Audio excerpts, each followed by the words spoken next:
Ladies and gentlemen, welcome back to the Indie Zone. My name is Kathy. I wanted to bring to your attention a report that was entered into the record of the Moscow Police Department's investigation into the catastrophic events of 1122 King Road. This is a report of David Hathaway, and it relates to a telephone message and then a phone call with J.S. This report is dated November 15th, 2022, which would have been 2 days after the crimes at 1122 King Road, which occurred November 13th, 2022. And it states here on November 14th, 2022, at approximately 22:42 hours, dispatch advised they were forwarding a call to my cell phone. My phone briefly started to ring, but then it suddenly stopped, and for some reason, the call was forwarded to voicemail before I could answer. When the voicemail came through to my phone, I learned it was from J.S. Voicemail said, "Hey, how's it going? My name is J.S. My phone number is blank. I just wanted to make a statement to you guys because I was close friends with Madison Mogen. I was with her at the corner club most of the night. And then after we left, we wanted to go to John's Alley. And we stopped at Grub Truck. They got Grub Truck, then a car picked them up, and they left and went home. I just wanted to make a statement about unintelligible. I don't know if anything is helpful, but I was just with them, for a little bit. So if I can be of any help, I would like to. Give me a call. Thank you." And then according to Officer Hathaway, shortly after he got that voicemail, S called dispatch again and was successfully transferred to my phone.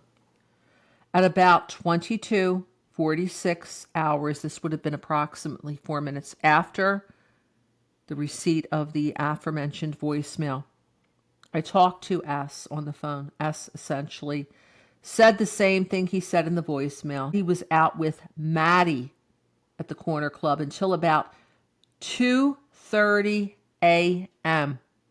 So here we see, ladies and gentlemen, yet another timeline to that scene in the affidavit of probable cause of Detective Brett Payne, dated December 29th, 2022, and another timeline of Captain Roger Lanier that was addressed in a prior episode of this Indie Zone continuing series.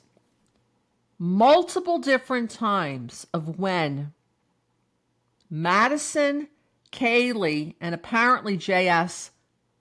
left the corner club. According to J.S., it was at 2:30 a.m., November 13th.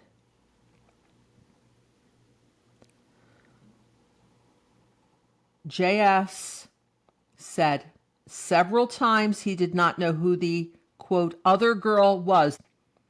S described the girls getting into a, quote, silver sedan after they got food at the Grub Truck. I confirmed S' name, date of birth, address, and phone number. I also confirmed with S he drove to his parents' house at blank in Boise. I asked S how long he planned to be at his parents' house, and he said he was skipping the next week of classes and would remain in Boise until after Thanksgiving break. S said he was willing to talk to a detective about his involvement with this case.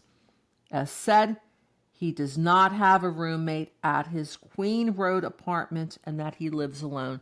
So these are additional details that apparently J.S. was a neighbor to the residents at 1122 King Road. In my opinion, he appears to be extremely forthcoming here.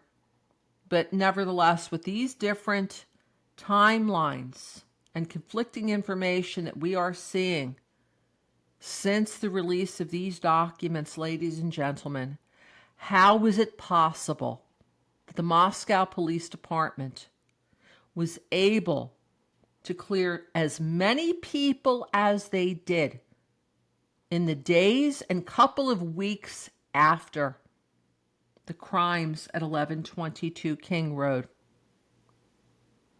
We will continue to keep you posted as further developments arise. Until next time, this is Kathy. Thank you for joining us here today.